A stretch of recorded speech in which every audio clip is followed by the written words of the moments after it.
Mi prima se quedó con el negocio de nuestros abuelos después de que yo trabajara ahí 11 años seguidos, prometiéndome que compartiríamos las ganancias. Cuando descubrí que se robaba el dinero, la dejé tirada con el negocio. Hoy ella está en quiebra y yo a punto de abrir mi nueva tienda. Todo gira en torno a El Rincón de Samuel, la charcutería que mis abuelos, Samuel y Elena, abrieron cuando mi papá era apenas un niño. No es solo una tienda, es una puta leyenda en esta ciudad. Es el olor a salami de Génova y pan de centeno recién horneado que se te pega en la ropa, es el sonido de la rebañadora de carne cortando el prosciutto tan fino que casi se transparenta. Es la tabla de cortar de madera que tiene las marcas de 50 años de cuchillos. Yo empecé ahí a los 15, un mocoso torpe que apenas podía barrer sin tirar algo. Pero me enamoré del lugar. Mis abuelos me enseñaron todo, cómo curar el pastrami, la diferencia entre el provolone suave y el picante, como recordar que a la señora Miller le gusta la mostaza extra, pero odia los pepinillos. Para cuando cumplí 20, yo ya era el motor de ese sitio. El abuelo Samuel se encargaba de las cuentas y yo de todo lo demás. Era mi vida, mi pasión y mi futuro. Hace 3 años, la salud de mi abuelo empezó a fallar y decidieron que ya era tiempo de colgar los delantales y disfrutar su jubilación. La idea, el sueño que habíamos hablado 1000 noches mientras limpiábamos la tienda, era que yo tomara las riendas. El problema, y me da una vergüenza de la puta madre admitirlo, es que yo era un desastre financiero. Un par de tarjetas de crédito que se me fueron de las manos a los 20 y tantos y un pequeño negocio de camisetas que fracasó miserablemente me dejaron con un historial crediticio que parecía una zona de guerra. Ningún banco en su sano juicio me iba a dar un préstamo para comprar el negocio, ni siquiera con mis abuelos de avales. Aquí es donde la trama se complica y entra en escena mi prima, Valeria. La hija de oro. Siempre con sus notas perfectas, su título en administración de empresas de una universidad carísima y un historial financiero más limpio que una patena. En una reunión familiar que se sintió más como un juicio, mi tío, su padre, propuso la solución brillante. Valeria, con su crédito perfecto, solicitaría el préstamo, se convertiría en la dueña en los papeles, y yo, el pendejo con las manos callosas seguiría dirigiendo la operación del día a día. El acuerdo, sellado con un apretón de manos frente a toda la familia, fue que ella se encargaría de la parte administrativa y yo de la operativa. Y las ganancias netas se dividirían en un perfecto 50/50. Sonaba lógico, sonaba seguro. Acepté porque quería proteger el legado de mis abuelos y, sinceramente, no veía otra opción. Los primeros 2 años, todo pareció funcionar como un reloj. Yo me dejaba el alma en la tienda, trabajando de sol a sol, y ella manejaba los números. El dinero llegaba, no era una fortuna, pero era estable y justo lo que esperaba. Sin embargo, el último año, la cosa empezó a oler raro. Mi parte del dinero se encogía mes a mes. Valeria se excusaba con una naturalidad que ahora me da escalofríos. Me decía que los costos operativos se dispararon, o que tuvimos que invertir en un nuevo sistema de refrigeración, o que los impuestos comerciales este trimestre nos aniquilaron. Yo, como un idiota, le creía. Sabía que la economía estaba rara y no cuestionaba a la experta en negocios. Pero mientras la tienda supuestamente se ahogaba en gastos, la vida de Valeria florecía. De repente, manejaba un HR del año, se la pasaba subiendo fotos a Instagram de sus vacaciones de fin de semana en Miami y Las Vegas. Y un día apareció en una fiesta familiar con un bolso que yo sabía que costaba más de lo que yo ganaba en 2 meses. Las piezas no encajaban, y una ansiedad horrible empezó a comerme por dentro. La gota que derramó el vaso fue anoche. No podía dormir, daba vueltas en la cama pensando en las excusas y en sus lujos. A las 2 de la mañana, tomé mi camioneta y conduje hasta la tienda. Usé mi vieja llave de emergencia para entrar, sintiéndome como un ladrón en el lugar que consideraba mi hogar. Fui directo a la pequeña oficina de atrás, a ese viejo archivador metálico que rechina. Valeria era inteligente, me preparaba informes simplificados cada mes, pero yo sabía que los registros maestros, las facturas y los estados de cuenta bancarios estaban ahí. Encontré una carpeta etiquetada como consultoría externa. Mi corazón empezó a latir con fuerza. Dentro había una serie de facturas mensuales, cada una por miles de dólares, pagadas a una empresa llamada V Consulting Services LLC.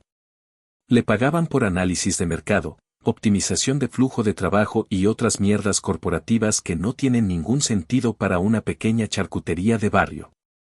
Busqué el nombre de la empresa en mi teléfono y el estómago se me revolvió. La dueña y única empleada de V Consulting era Valeria. La muy cabrona había creado una empresa fantasma para pagarse a sí misma un sueldo ejecutivo con las ganancias de la tienda, y lo hacía antes de calcular la supuesta división 50/50. Estaba vaciando la cuenta del negocio y luego me daba la mitad de las obras. Me robó, sistemáticamente, por más de un año. Esta mañana la esperé en la tienda. Estaba furioso, pero extrañamente calmado. Cuando llegó, sonriente y con su café de Starbucks en la mano, simplemente le puse la carpeta sobre el mostrador. Al principio se hizo la desentendida, me dijo que esos son gastos de negocio normales. Mateo, tú no entiendes de estas cosas. Pero cuando abrí la carpeta y le señalé su nombre como dueña de la consultora, su rostro se transformó. Se acabó la máscara de niña buena. Me miró con un desprecio que jamás le había visto y me soltó la frase que lo dinamitó todo. Me dijo, mira, para que te quede claro, legalmente yo soy la dueña. El negocio está a mi nombre. Lo que yo decida hacer con el dinero es mi decisión, no tuya. En ese instante, todo el amor que sentía por ese lugar se convirtió en cenizas. No hubo gritos. No hubo insultos. Simplemente me quité el delantal blanco, el mismo que usé por 11 años, lo dejé caer sobre la carpeta de sus facturas falsas, saqué mis llaves del bolsillo y las puse sobre el mostrador. La miré a los ojos y le dije, tienes razón. Es tu negocio. Buena suerte. Me di la vuelta y salí de ahí mientras la fila para el almuerzo comenzaba a formarse.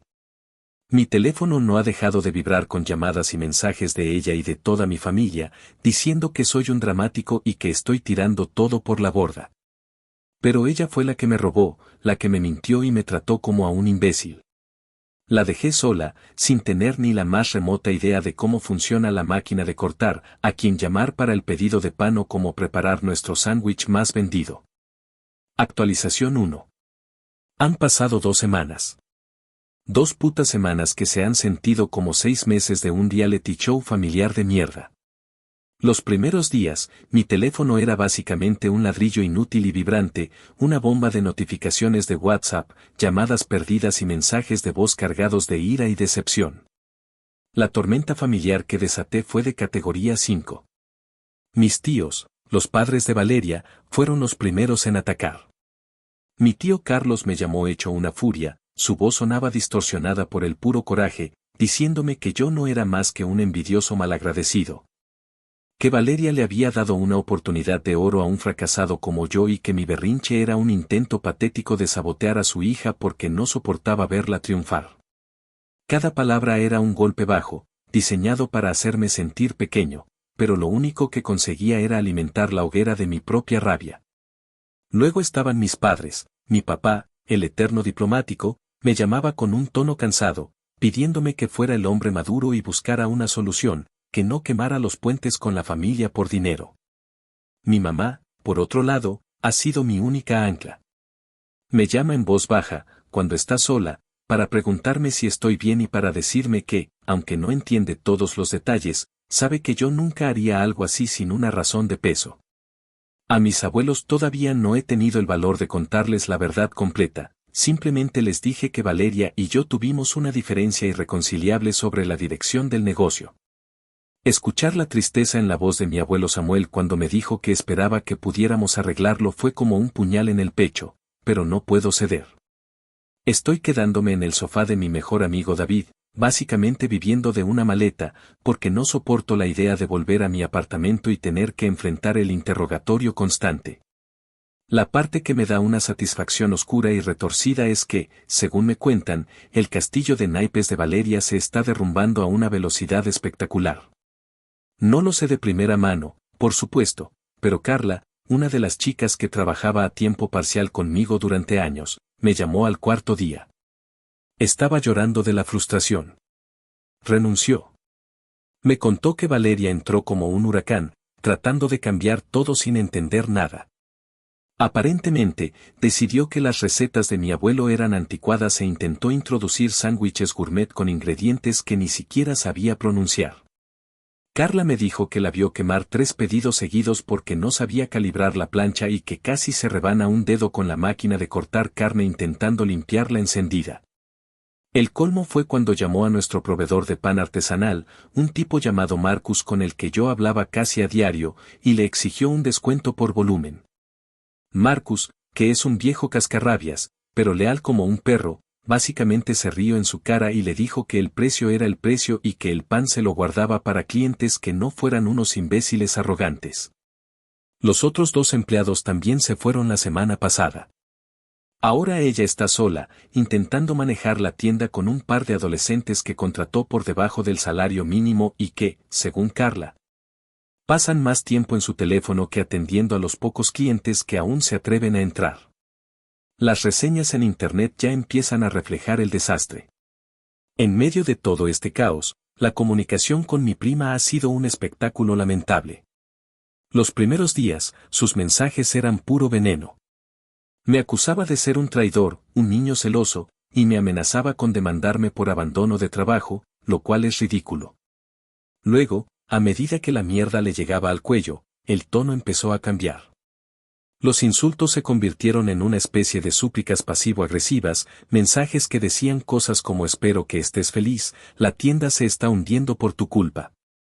Y finalmente, llegó la fase de la negociación desesperada. Hace 3 días, me llegó un texto que simplemente decía, ok, tú ganas. Vuelve. Te ofrezco el 60%. Leí ese mensaje unas 10 veces. No era una disculpa. No era un reconocimiento de su robo. Era una transacción. Me veía como un empleado, una pieza reemplazable que resultó ser más difícil de sustituir de lo que pensaba. No le respondí con palabras. Simplemente abrí mi galería, busqué la foto que le tomé a una de las facturas de su empresa fantasma, se la envié sin ningún texto y procedí a bloquear su número. Bloqueé a sus padres también. Por ahora, necesito silencio. Sobrevivir en el sofá de David no es glamuroso, y la incertidumbre de no tener trabajo me está carcomiendo, pero cada vez que pienso en su traición, sé que estar en la calle es 1000 veces mejor que volver a poner un pie en ese lugar mientras ella esté ahí. La dejé con el negocio que tanto quería, ahora le toca a ella disfrutarlo. Actualización 2. Ya han pasado 4 meses. La furia inicial, esa que te quema por dentro y te nubla el juicio, se ha ido asentando poco a poco, transformándose en una especie de cicatriz adolorida y una determinación fría que no sabía que tenía. Logré salir del sofá de mi amigo David hace un par de meses, gracias a que conseguí un trabajo bastante decente. Soy el jefe de cocina en una trattoria italiana del centro, un lugar llamado Gallo Nero. Es un trabajo duro, de los que te dejan sin espalda y oliendo a ajo y a salsa de tomate, pero es honesto. Cada dólar que gano me lo pagan por mi esfuerzo, sin trampas, sin mentiras, sin empresas fantasma de por medio. El dueño, un viejo italiano llamado Franco, es exigente como él solo, pero valora el trabajo bien hecho. Por primera vez en un año, siento que puedo respirar sin tener que mirar por encima del hombro. Estoy ahorrando cada centavo que puedo, viviendo de forma austera, con un propósito que se está volviendo más y más claro cada día. Lo más difícil de todo este proceso fue, sin duda, sentarme a hablar con mis abuelos. Lo hice hace un mes. Fui a su casa con una carpeta bajo el brazo y, en la mesa de la cocina donde aprendí a amasar pan, les conté toda la puta verdad. Les mostré las copias de los estados de cuenta, las facturas fraudulentas de V Consulting, todo. Mi abuela Elena lloró en silencio, con esa decepción profunda que duele más que cualquier grito. Me dijo que la avaricia es un veneno que pudre el alma, y que sentía un dolor inmenso al ver que había infectado a su nieta. Mi abuelo Samuel, que había estado callado mirando los papeles con las manos temblorosas, finalmente levantó la vista, me miró a los ojos y me dijo algo que se me quedó grabado a fuego: Mateo, el rincón de Samuel. No son 4 paredes y un letrero. Era la honestidad en el producto y el respeto por el cliente. Eso no lo pueden embargar ni llevar a la quiebra. Eso te lo llevaste tú cuando saliste por esa puerta. Ese día, sentí que me habían quitado un peso de encima y me habían puesto una corona al mismo tiempo. Mientras yo reconstruyo mi vida, el legado que mis abuelos construyeron se desmorona públicamente. Es una muerte lenta y dolorosa que observo desde la distancia. Ya no necesito que exempleados me cuenten el chisme, ahora la historia la cuenta la ciudad entera. Me encuentro con antiguos clientes regulares en el supermercado o cuando voy a tomar un café, y sus miradas son una mezcla de pena y solidaridad. Me cuentan, sin que yo pregunte, que dejaron de ir. Me dicen que la calidad se fue al carajo, que Valeria reemplazó el pan artesanal de Marcus por una basura comercial que sabe a cartón, que el famoso roast beef de la casa ahora es una carne procesada, gris y llena de agua. Que se puede comprar en cualquier cadena de supermercados. Las reseñas en Google son un obituario en tiempo real. Pasó de tener 4.8 estrellas a un miserable 2.1. Leo comentarios por pura curiosidad morbosa, fui un cliente por 20 años, hoy fue mi última visita. Descanse en paz, El Rincón, la nueva dueña tiene la peor actitud, me trató como si le estuviera haciendo un favor al comprarle un sándwich mediocre y caro, ahorren su dinero, la magia de este lugar desapareció. Al parecer, el local casi siempre está vacío, y la pintura del letrero de madera que mi abuelo talló a mano se está empezando a desconchar.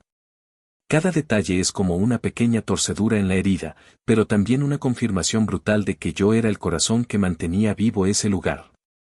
Lo que realmente cambió el juego para mí no fue verla fracasar, sino una serie de llamadas que empezaron a llegar hace unas semanas. El primero fue Marcus, el panadero. Me llamó con el pretexto de saludar, pero rápidamente fue al grano. Me contó que Valeria le había dejado un cheque sin fondos y que había tenido que mandarla al carajo definitivamente. Luego, casi al final de la llamada, me dijo con su vozarrón característico, «Oye, Mateo, no sé cuáles sean tus planes, pero si algún día se te ocurre la locura de abrir tu propio sitio. La primera horneada de pan corre por mi cuenta. Te doy el crédito que necesites para arrancar, muchacho». Una semana después, me llamó el proveedor de carnes curadas. La misma historia, Valeria le debía una fortuna y él ya no le vendía más. Y la misma oferta, cuando estés listo, Mateo, mis productos son tuyos. Esas llamadas encendieron algo en mi cabeza. Una idea que al principio parecía una fantasía lejana, un qué pasaría si, pero que poco a poco ha ido tomando la forma de un plan de negocio real. He pasado las últimas noches, después de mis turnos de 12 horas en la trattoria, sentado en mi pequeño apartamento con una laptop, investigando costos. Buscando locales disponibles y haciendo números hasta que los ojos me arden. Ya no se trata de venganza, eso ya no me importa. Se trata de reconstruir. De demostrarle a mi abuelo que tenía razón, que el alma del negocio no se puede robar. Quiero resucitar el espíritu del Rincón de Samuel, pero esta vez, con mi propio nombre en la puerta. Actualización 3. Ha pasado un año desde mi última actualización. Un año de turnos dobles en la trattoria, de vivir con un presupuesto ridículamente apretado y de canalizar toda mi frustración y mi energía en un plan de negocios que pulía hasta la obsesión. La noticia final sobre el Rincón de Samuel no me llegó a través de un chisme familiar ni de un mensaje de texto. La vi con mis propios ojos. Estaba conduciendo por el viejo barrio para visitar a mis abuelos y tomé una ruta diferente por costumbre. Al doblar la esquina, mi estómago se encogió. Ahí estaba la tienda, o lo que quedaba de ella. Las letras de madera del letrero que mi abuelo y yo habíamos barnizado juntos estaban opacas y descoloridas. Las ventanas, que yo limpiaba religiosamente cada mañana, estaban cubiertas por una capa de polvo y suciedad. Pero lo peor era el enorme y vulgar cartel de Serrenta pegado en el cristal de la puerta principal. Era un color naranja fluorescente que gritaba fracaso. No sentí la alegría que pensé que sentiría. No hubo un te lo dije en mi cabeza. Solo sentí una punzada de melancolía profunda, como visitar la tumba de un viejo amigo. Era el fin definitivo de una era. Más tarde, Marcus, el panadero, me confirmó los detalles que ya intuía. Me contó que Valeria se había ahogado en deudas, que los proveedores la habían llevado a cobranzas y que el dueño del local la había desalojado por no pagar el alquiler durante meses. La quiebra no fue solo un rumor, fue un hecho legal y rotundo. El derrumbe del negocio de Valeria provocó un silencio ensordecedor en la familia. Ya nadie me llamaba para decirme que estaba exagerando o que debía perdonar y olvidar. Mis tíos, que habían sido los defensores más feroces de su niña emprendedora, ahora evitan el contacto visual conmigo en las raras reuniones familiares a las que asisto. La vergüenza es palpable. Incluso mi padre, que durante tanto tiempo abogó por la paz a cualquier precio, se sentó conmigo una tarde en su patio trasero. No fue una disculpa grandilocuente, sino algo mucho más significativo. Mientras miraba a la distancia, me dijo con voz queda que lo sentía, que, en su afán por mantener a la familia unida, no había querido ver la injusticia que me estaban haciendo. Me confesó que se sentía un idiota por haber creído en la fachada de Valeria. Ese momento sanó una herida que no sabía que tenía tan abierta. Sobre Valeria, sé muy poco y no pregunto. Los rumores dicen que tuvo que vender su Acquiere por una miseria, que está ahogada en deudas personales por el préstamo del negocio y que volvió a vivir en su cuarto de la infancia en casa de sus padres. Al parecer, trabaja en un puesto de servicio al cliente para una compañía de cable. La imagen de la exitosa administradora de empresas se desvaneció, dejando atrás la simple y cruda realidad de sus decisiones. Pero mientras su mundo se desmoronaba, el mío empezaba a tomar forma. Todo el dinero que ahorré, junto con el plan de negocios que parecía un manuscrito de 1000 páginas, lo presenté a un programa de préstamos para pequeñas empresas. Fueron los 3 meses más estresantes de mi vida. Llené más formularios de los que puedo contar, tuve reuniones con asesores financieros que me interrogaron sobre cada proyección y cada costo, y pasé noches enteras sin dormir, esperando una respuesta. El día que llegó el correo electrónico de aprobación, casi me caigo de la silla. Lo leí 5 veces para asegurarme de que no estaba alucinando. Tenía el capital. El sueño dejó de ser un dibujo en una servilleta. Con el préstamo asegurado y el apoyo incondicional de mis proveedores, que me ofrecieron líneas de crédito que jamás hubiera imaginado, empecé la búsqueda del lugar perfecto. Lo encontré hace un mes. Es un local a solo 3 calles de la antigua tienda, en una esquina con mucho tráfico peatonal. Estaba un poco abandonado, pero tiene unos ventanales enormes que dejan entrar la luz de la mañana y un espacio perfecto para una cocina abierta. Ayer, después de semanas de negociaciones, firmé el contrato de arrendamiento. Sostuve esas llaves en mi mano y se sintieron más pesadas y más valiosas que cualquier otra cosa que haya poseído en mi vida. El trabajo apenas comienza, y sé que me espera un infierno de construcción y permisos, pero por primera vez en años, siento que estoy exactamente donde debo estar. Ya no estoy huyendo de un pasado doloroso, estoy construyendo activamente mi futuro. Actualización 4. Han pasado 6 meses desde que firmé el contrato, y siento como si hubiera envejecido una década y rejuvenecido otra, todo al mismo tiempo. Estos últimos 180 días han sido el infierno más gratificante de toda mi vida. Cada mañana me he levantado antes del amanecer con los músculos adoloridos y la cabeza llena de listas de tareas, y cada noche me he derrumbado en la cama cubierto de una capa de polvo, pintura o grasa. Demasiado cansado para siquiera soñar. La transformación del local ha sido mi única obsesión. Arranqué el viejo suelo laminado con mis propias manos para descubrir debajo unas tablas de madera originales que pasé semanas lijando y barnizando hasta que brillaron. Derribé una pared para crear una cocina abierta, porque quiero que mis clientes vean la honestidad y el cuidado que pongo en su comida. Mi amigo David y mi papá se convirtieron en mis contratistas de fin de semana, ayudándome a instalar el pesado mostrador de cuarzo y a pelear con un sistema eléctrico que parecía diseñado por un borracho. Y en medio del caos físico, estaba la pesadilla burocrática, semanas enteras yendo y viniendo del ayuntamiento. Lidiando con inspectores de sanidad y de bomberos que parecían disfrutar encontrando problemas donde no los había. Cada permiso obtenido, cada inspección pasada, se sentía como ganar una puta medalla olímpica. Mientras las paredes se levantaban y los hornos se instalaban, mi mente trabajaba sin descanso en el corazón del negocio, la comida. El lugar se llamará Mateos. Sin apellidos, sin legados, sin nada que ocultar. Solo mi nombre, para bien o para mal. Pasé incontables noches en la cocina de mi pequeño apartamento, probando y perfeccionando cada receta. He recuperado los clásicos de mi abuelo, como su legendario pastrami, pero lo he hecho mío, ajustando la mezcla de especias y el proceso de ahumado.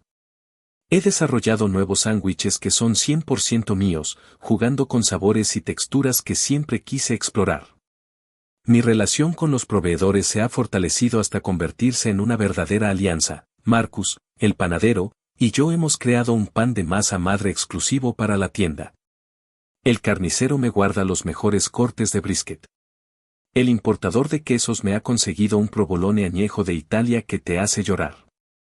Cada elemento ha sido escogido con un cuidado casi maníaco. También contraté a mis primeros 2 empleados. Una de ellas es Carla, la chica que renunció a la semana que yo me fui. Cuando la llamé para ofrecerle el puesto, su voz se quebró un poco.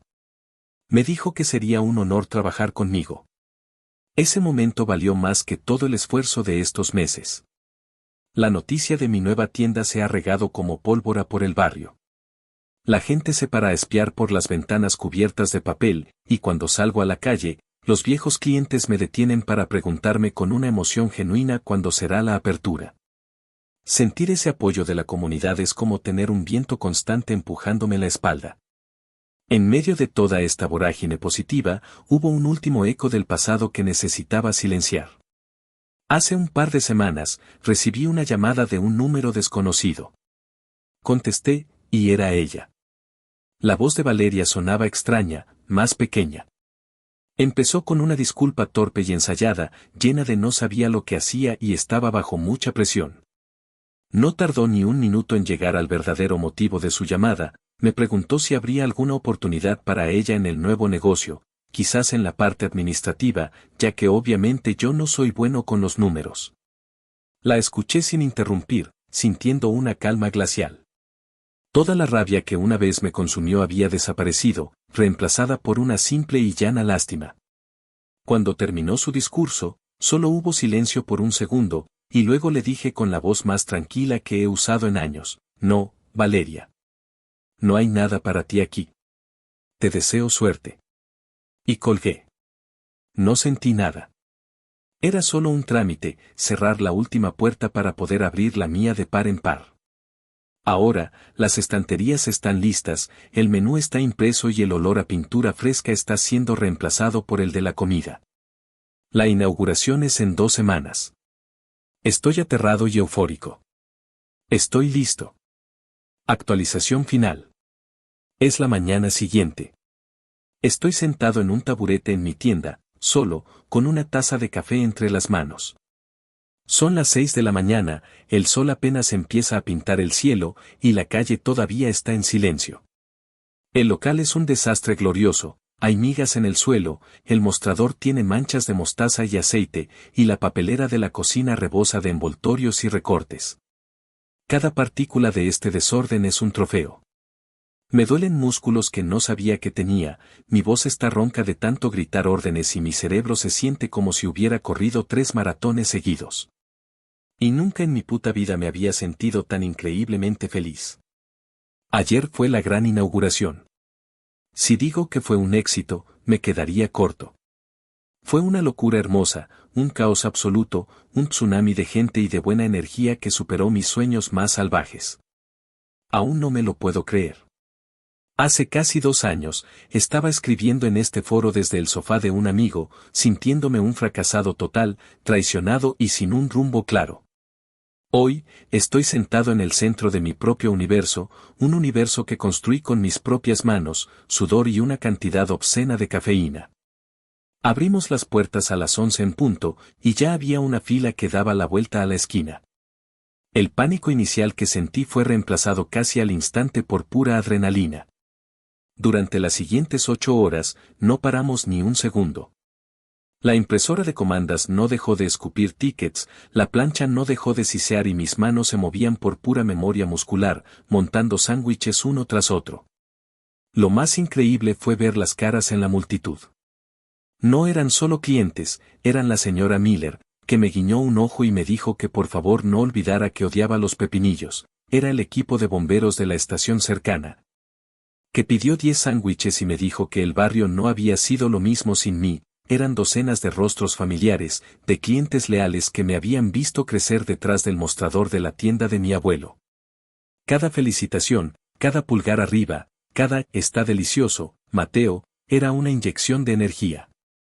Pero el momento que se quedará conmigo para siempre fue a media tarde. En medio del caos, levanté la vista y vi a mis abuelos parados cerca de la entrada. Mi abuela Elena tenía los ojos llenos de lágrimas, y mi abuelo Samuel me miraba con una intensidad que me atravesó el alma. Se abrió paso entre la gente, puso una mano en mi hombro sudoroso, y con la voz entrecortada me dijo que el abuelo de su padre, que había sido panadero en su pueblo, estaría orgulloso. En ese momento, todo el dolor, toda la traición y toda la lucha de los últimos años valieron la pena. Era la única bendición que realmente necesitaba. Al final del día, cuando ya estábamos limpiando y recogiendo, salí un momento a la acera para respirar aire fresco. La calle ya estaba más tranquila, y el sol se estaba poniendo. Y entonces la vi. Estaba parada al otro lado de la calle, casi oculta por la sombra de un toldo. Valeria. No estaba conduciendo, no estaba de paso. Estaba ahí, quieta, simplemente observando. Miraba el letrero con mi nombre, miraba a los últimos clientes que salían sonriendo, y luego me miró a mí. Nuestros ojos se cruzaron por un instante a través del tráfico. En su cara no vi odio ni ira, solo una especie de vacío resignado, la expresión de alguien que contempla un mundo al que ya no pertenece. No hice ningún gesto. No sonreí. Simplemente sostuve su mirada hasta que ella la apartó, se dio la vuelta y se perdió entre la gente que caminaba por la avenida. Y supe, con una certeza absoluta, que la historia había terminado. La venganza nunca fue verla fracasar. La verdadera venganza fue esto, estar de pie, cansado pero entero, rodeado de una comunidad que me apoya, en un lugar construido sobre la honestidad y el trabajo duro. Ella no me quitó nada, solo me obligó a construirlo de nuevo, y esta vez, a prueba de ladrones. Gracias a todos los que leyeron mi historia desde el principio. Me dieron un lugar para desahogar mi rabia cuando sentía que me ahogaba. Ahora, si me disculpan, tengo que ir a preparar todo. Parece que hoy también será un día muy ocupado.